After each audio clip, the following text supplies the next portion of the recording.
Welcome back to round 2 of my most recent adventures. I'm still playing the Fox Illusionist, but this time I'm also playing an alchemist because there were only two of us for this little scenario. We arrive by boat into the frozen port town. It seems like it's a pretty bustling place. It's up north, so it's snowing. There's a lot of rock people around. And while there's clearly a lot of stuff for us to do, there's not an immediate problem at hand, so it's up to us to just kind of explore the town and figure out if anybody needs any help or to cash in at the vendors or do whatever we're going to do. So I have control of the two characters. My first instinct is to immediately use my fox to teleport to the butt end of the map to go talk to the guy gardening all the mushrooms. Because that's like the most interesting thing on the table, and I don't really feel like walking all the way over there, so I just spend 2 rounds trying to teleport myself. Talking to the mushroom gardener, he explains that he's had the mushroom garden for generations, or that the garden is his family, or the walls are related to him. But frankly, the rock people are very hard to understand and incredibly cryptic because they use rock logic to sort of describe everything, and they don't understand the world the way flesh and blood humanoids understand it, which is sensibly. But he complains that his garden has become unreasonable. He can't reason with the garden anymore, and so he can't garden in a garden that's unreasonable. I don't know what that means. There are a couple of wibbly wobbly fungus guys walking around. I don't know if they're part of the garden or if they're like guys that work for him, but they don't really seem hostile. So I try to strike up a conversation with one of the creatures. And essentially, what I gathered from going back and forth with this fungus creature is that it had kind of just immediately achieved sentience and was now pondering the meaning of being sentient. I don't have time for that. Meanwhile, my alchemist comes across another rock person, which is throwing rocks at a little tiny creature inside an abandoned house. Calling it homeless and making fun of it seems really rude. So I go and ask him why he's throwing the rocks. And he says because he doesn't like the creature. So I thought it was kind of mean, and I asked him if he could stop, and he said no. And then I said, okay, well, I guess just keep doing what you're doing. And that got him to stop because the rock creature was self conscious of reverse psychology. And in somehow having him continue to throw rocks at an evil creature was something that I wanted him to do, and he wasn't going to take orders from anybody, and so he stopped. I hate the rock people. So I walk up to the tiny creature and ask what's wrong, and he said that something had destroyed its house. Sad to hear. I ask if there was anything I can do, and it immediately perks up and asks if I can give it a new house. No, can't do that. Then offhandedly, I make a comment that it seems like such a large house for such a small creature. And what I was trying to do when I said that was prodded about like family or maybe other small creatures that might have lived with who could, shed some light on the situation. All it did was make the poor creature cry and then run back into his house and bemoan that after paying a mortgage for 40 years on a house, it gets treated like shit. And I'm beginning to think that maybe I shouldn't have bothered saving it from the rocks, but we're already in the mess. We might as well fix it. So I start poking around with the alchemist, trying to figure out what happened to the house. Meanwhile, my fox is not really getting anywhere with these fungus creatures. So I walk back to the rock tender and I'm like, what do you want me to do with this? However, the entire time I'm in the garden, I've wanted to sneeze, and I've managed to keep passing checks to avoid sneezing. I don't actually know what happens if I do sneeze.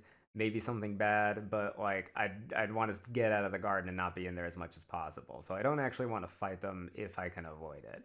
But luckily, he just says he wants them gone because he can't tend the garden while they're there. It's at around this time that the Kenku shows up from whatever it was that he is doing. He has somehow commandeered the giant rock turtle monster that we saw. I don't know how he managed to do that.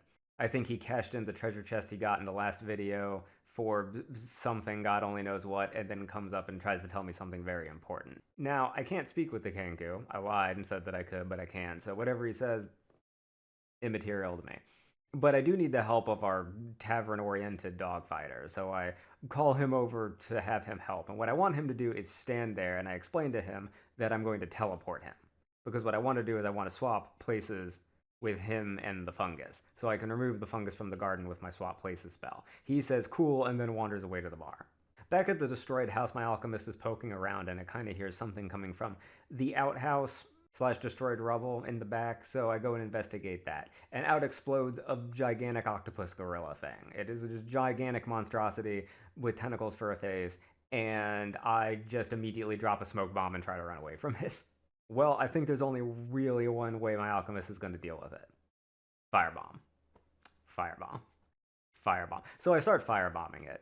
I don't really understand how the creature could see me. It didn't have like eyes or a face or whatever, but clearly it had the presence of mind to know that something was attacking it. So when I did throw the firebomb, it sort of just bum rushed me and started gorilla beating my crap in. Meanwhile, my fox is beginning the very slow process of transporting the fungus people out of the garden using the gardener and himself. And he does it basically all by himself with no help from the rest of the party because they're all useless. Where the Kenku was, I have no idea. Fighting a giant spider demon that came out of a basement, I don't believe that for a second. Now, this thing is going to pound me into oblivion. I cannot fight this thing, it's too strong. Luckily, out of the darkness, a dagger swoops in and stabs it in the shoulder because our swaggering barbarian decides to show up and throw knives at it because he has stumbled all the way across the map and eventually found his way to where my alchemist is getting destroyed. Thank God. But we're kind of caught in a deadlock in that it can't really hit us because it's too clumsy, but it has too thick of a hide for us to really hurt. Luckily, after several rounds of combat involving that, the Kenku shows up on his gigantic stone turtle thing and just clobbers the crap out of it. And between getting stomped that way and the multiple stacks of fire from the various grenades, the creature is put down. The little creature, I think, is pleased about that, but still hasn't forgiven me for the comment about his house, so he can just go continue to live in a destroyed house for all I care. And eventually the group meets back up with the fox, Caster, who collects his modest reward from the gardener, and that about wraps up the time we had to spend in that town. There was more to do and more people to help, but they're just going to have to live with it, and we get back on the boat and leave. It was a bit of a larger scenario than I think we'd planned on playing initially. And because there were only two of us, we didn't have the benefit of different people wanting to pursue different objectives to really explore the entirety of what the scenario could have held. But I think that's okay. This has been round two of whatever this is, home brewing a tabletop adventure. I have a lot of fun doing this. I think it's great. I'm going to continue to make these videos. But yeah, stay tuned. More of this to come.